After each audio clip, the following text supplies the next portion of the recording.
26 प्रदोष का फल एक क्षण में प्राप्त हो जाता है, क्षण में। तब कहा जिस दिन प्रदोष का दिन हो, 26 प्रदोष में से कोई भी प्रदोष का दिन हो और प्रदोष काल में आप अपने घर से जल और एक हाथ में घी का भरा हुआ दीप,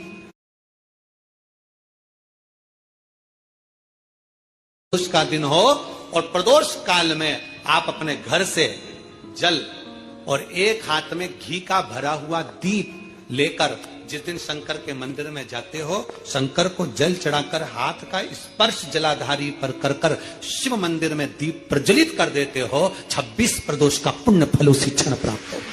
26 प्रदोष का फल एक ही दिन में, एक ही क्षण में प्राप्त हो जाता है। 26 प्रदोष। शमी की जो पत्ती होती है,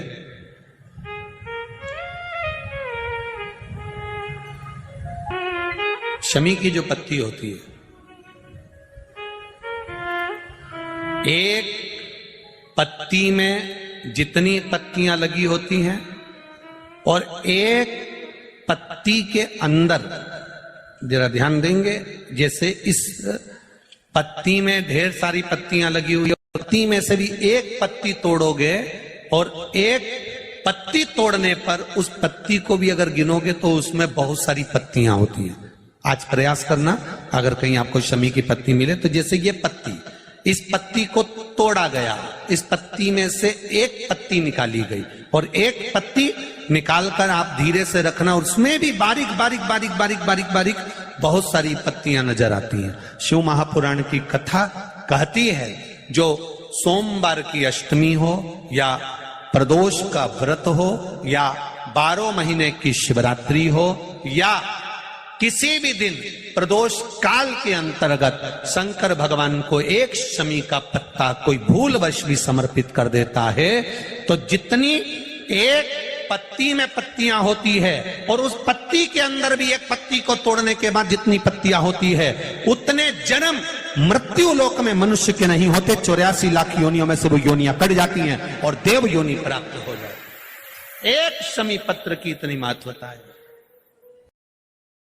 लड़का लड़की 40 साल के हो गए, 35 साल के हो गए, उनका अगर विवाह नहीं हुआ है, बहुत रिश्ते आए चले गए, संबंध आए चले गए, या जो बेटा बेटी चाहते हैं कि हम अच्छा पढ़कर एक नौकरी सरकारी प्राप्त कर लें, कोई ऐसा अच्छा जॉब हमारी किस्मत में मिल जाए, उन बेटा बेटियों से निवेदन करूंगा, यदि आप चाहते हो तो एक प्रयास जरूर करना, एक प्रयास अपनी जिंदगी में जरूर करना। शिवलिंग समझ लेना जरा अच्छे से, शिवलिंग, जलाधारी, गणेश, कार्तिकेय, अशोक सुंदरी, और ये शिवलिंग, और ऊपर भगवान शिव की 5 बेटियां, जया, विषहरा, शामलीवारी, दौतली, देव। 3 प्रदोष या 3 शिवरात्रि। कितनी प्रदोष? 3 या 3 शिवरात्रि। मेरा बेटा बेटियों से निवेदन है, जो अच्छी पढ़ाई कर रहे हैं, मेहनत करो, अच्छा पढ़ो, और मेहनत के साथ में जब कंपटीशन एग्जाम में बैठने का समय आए, 3 स्थान जहां पर आपको, प्रथम अशोक सुंदरी, अशोक सुंदरी की जगह पर जब आप बेलपत्र समर्पित करेंगे तो डंडी का मुख जहां से पानी बहता है उस स्थान पर रखेंगे। दूसरा, शमी का पत्ता, शमी का पत्ता।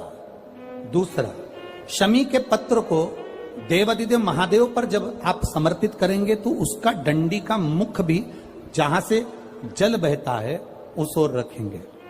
और तीसरे नंबर पर है आंख का पुष्प। एक पुष्प होता है आंख का सफेद और एक पुष्प होता है हल्का सा नीला। करें दर्शन आप लोगों ने, जम के तो बोलो जरा, करें ना। एक सफेद होता है, एक हल्का सा नीला होता है।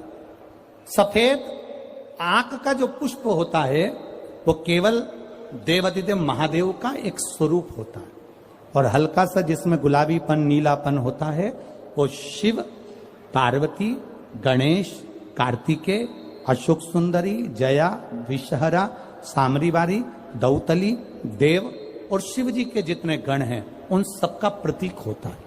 तो तीसरे नंबर का जो आंख का गुलाबी कलर या हल्का नीला सा जो पुष्प होता है, उस 5 पुष्प का गुच्छ मां जगत जननी का जो स्थान है जलाधारी, जहां अगर आप इधर बैठे हो तो उसकी विपरीत दिशा, इधर बैठे हो तो उसकी विपरीत दिशा, इधर बैठे हो तो उसकी विपरीत दिशा, विपरीत दिशा में उस पुष्प को समर्पित करना है।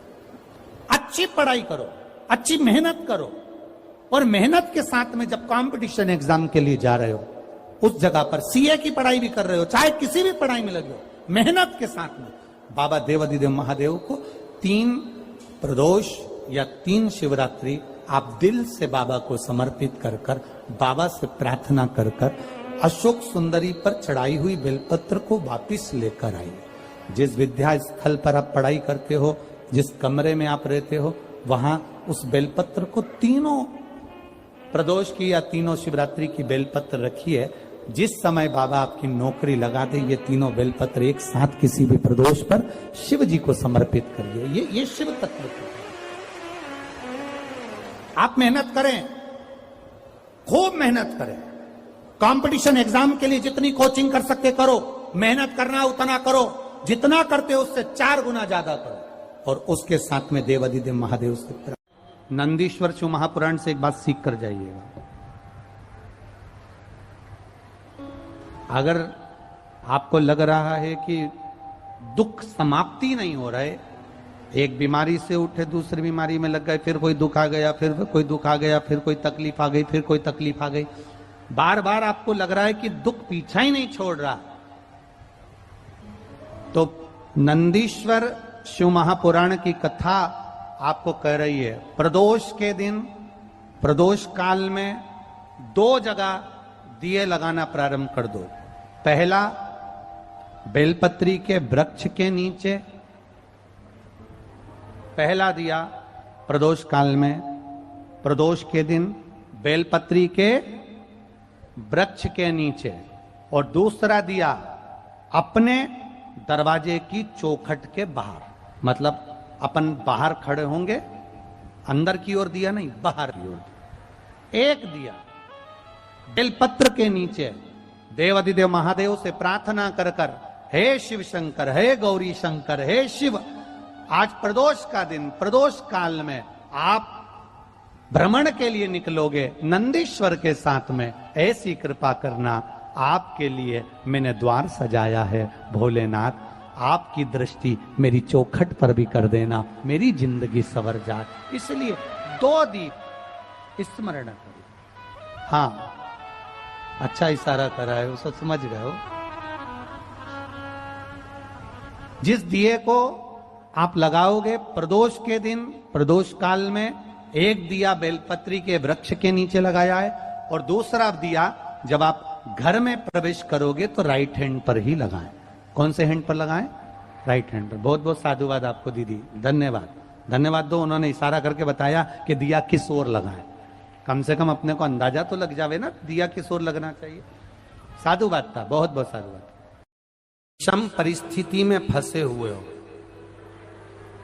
और ऐसा लग रहा है कि हम बहुत बड़ी समस्या में उलझे हुए हैं और इससे निकल नहीं रहे, या बहुत बड़ा काम है हमारा, हो नहीं रहा, चाहे प्रशासनिक हो चाहे अन्य कोई चीज का हो, कुछ मत करना। एकांत के शिव मंदिर में जाइए। अगर एकांत का शिव मंदिर भी नहीं मिले तो एकांत में कहीं छोटा सा मिट्टी का शिवलिंग का निर्माण करिए, पार्थिव शिवलिंग का निर्माण करिए, पर करना एकांत में, घर के बाहर किसी एकांत में शिवलिंग का निर्माण कर लो। या तो एकांतेश्वर महादेव पर चले जाओ, कोई एकांत में शिव मंदिर हो वहां, या कहीं एक पार्थिव शिवलिंग का निर्माण कर लो, छोटा सा। एक बेलपत्र, बहुत ध्यान से सुनना, एकांतेश्वर महादेव का ये वृतांत। जब किसी विषम परिस्थिति में उलझे हुए हो, बहुत बड़ी समस्या सामने आकर खड़ी हो गई है, सबके हाथ जोड़ लिए, सबसे निवेदन कर लिया कि हमारा ये काम कर दो, नहीं हो रहा, सब दूर से मेहनत कर ली है, परिश्रम कर लिया है, परिश्रम तब भी जारी रखना। एक बेलपत्र, एक चावल का दाना, एक सफेद पुष्प, एक शमी का पत्ता, एक छोटी सी दुर्वा। दुर्वा जानते हो सब लोग, जो जमीन पे दूब लगी रहती है, दुर्वा, दुर्वा, एक दुर्वा। वो दुर्वा में बस, दुर्वा में वो जो दुर्वा होती है, कोई कोई दुर्वा एक डंडी की होती है। दुर्वा में बस इतना ध्यान रखना कि दुर्वा एक रहे और उसमें से 2 पत्तियां निकली हुई हो। देखिए ना आप लोगों ने, पहले बोलो, जम के बोलो, देखा है ना? दुर्वा एक हो और 2 पत्ती की हो, एक ही कहलाएगी। 2 पत्ती निकली हुई दुर्वा, एक श्वेत पुष्प, शमी का पत्ता, बेलपत्र, चावल का एक दाना। एकांत में कोई शिव मंदिर हो, अगर मंदिर ना हो तो एक छोटा सा पार्थिव शिवलिंग का निर्माण किसी पेड़ के नीचे एकांत में जाकर पूजन कर कर, आराधना कर कर, घी का दीप लगाकर एक एक सामग्री शिव जी पर अपने मन की कामना कर कर समर्पित करना प्रारंभ कर दीजिए। शुरुआत दुर्वा से करना। दुर्वा के बाद में श्वेत पुष्प,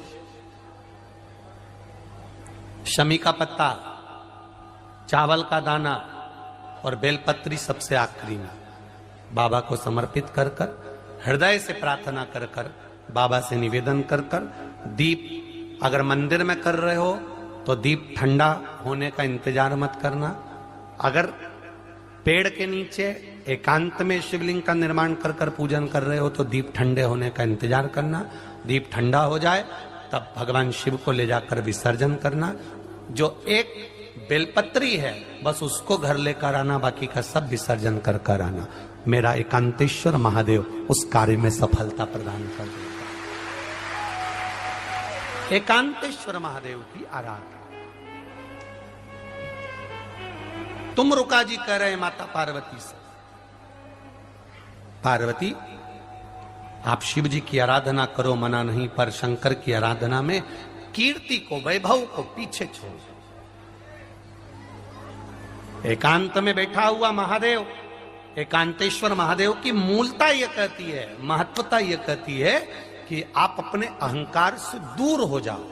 अहम से दूर होकर मेरे करीब में आओगे तो तुम्हें खाली नहीं रखूंगा, झोली भर कर ही भेजूंगा। वो एकांतेश्वर।